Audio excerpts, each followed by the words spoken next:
सुनील तटकरे यांच्या आश्वासनानंतर बालगंगा प्रकल्पग्रस्तांचं बेमुदत उपोषणास तूर्तास स्थगिती.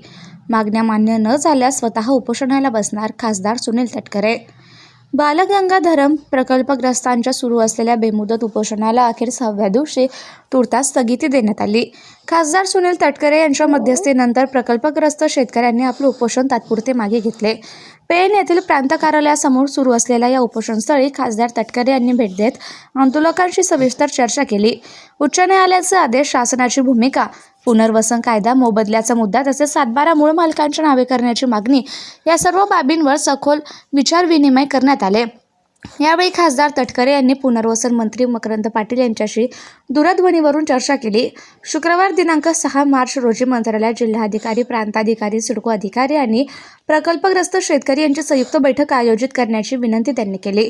प्रकल्पग्रस्तांच्या मागण्या मान्य न झाल्यास मी स्वतः शेतकऱ्यांसोबत उपोषणाला बसेल असा ठाम इशाराही खासदार तटकरे यांनी दिला. बैठकीत 7/12 मूळ मालकांच्या नावे करण्यासह इतर प्रलंबित मागण्यांवर सविस्तर चर्चा करून ठोस निर्णय घेतला जाईल असं त्यांनी स्पष्ट केलं. बालगंगा धरण प्रकल्पामुळे बाधित शेतकरी अनेक वर्षांपासून न्याय हक्कासाठी लढा देत आहेत.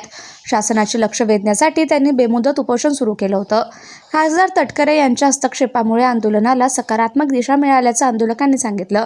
यावेळी खासदार तटकरे यांनी उपोषणकर्ते संदीप पाटील, भरत कदम, शरद जाधव, वासुदेव पाटील आणि मधुकर हादगे यांना अखेर 6व्या दिवशी नारळ पाणी देत उपोषण सोडवले.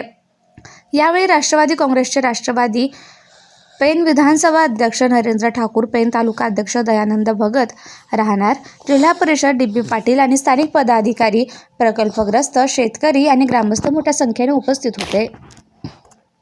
भूमिपुत्रांचे दीर्घकाळ रेंगाळलेले प्रश्न, यामुळे होळीसारखा पारंपरिक उत्सव असताना सुद्धा 5 शेतकरी बंधू त्या ठिकाणी उपोषणाला बसलेले होते.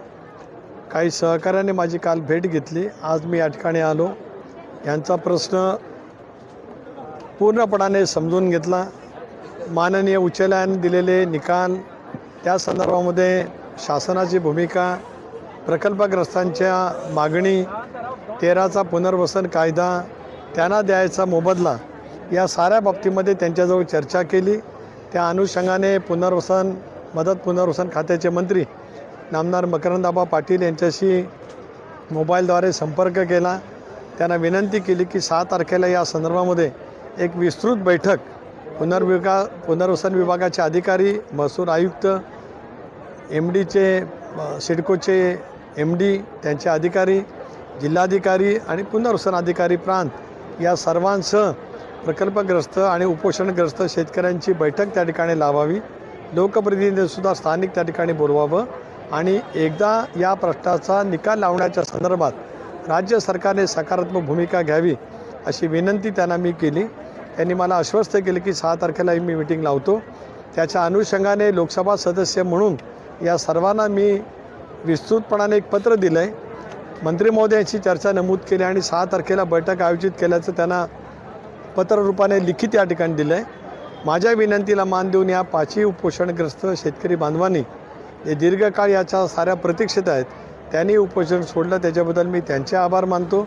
फार मोठ्या प्रमाणावरती गेले 6 दिवस होळीचा पारंपरिक सण असताना सुद्धा प्रचंड प्रमाणावरती शेतकरी बांधव, भगिनी, तरुण युवा वर्ग हे सुद्धा या ठिकाणी उपस्थित राहून या प्रकल्पग्रस्तांच्या उपोषणाला त्यांनी पाठबळ त्या ठिकाणी दाखवलं. त्यांचे आभार मानतो. लोकसभा सदस्य म्हणून मी आश्वस्त करतो की या सगळ्या प्रश्नाची तड शेवटी चर्चेच्या द्वारे हा प्रश्न सुटत असतो. त्याच्यातून काय मार्ग काढा लागत असतो. हा जलसिंचन प्रकल्प नाही, तर सिडकोनी MMR रिजनमध्ये पिण्याच्या पाण्याच्या समस्या सोडवण्यासाठी सिडकोच्या फंडातून उभा करण्याचा हा प्रकल्प आहे.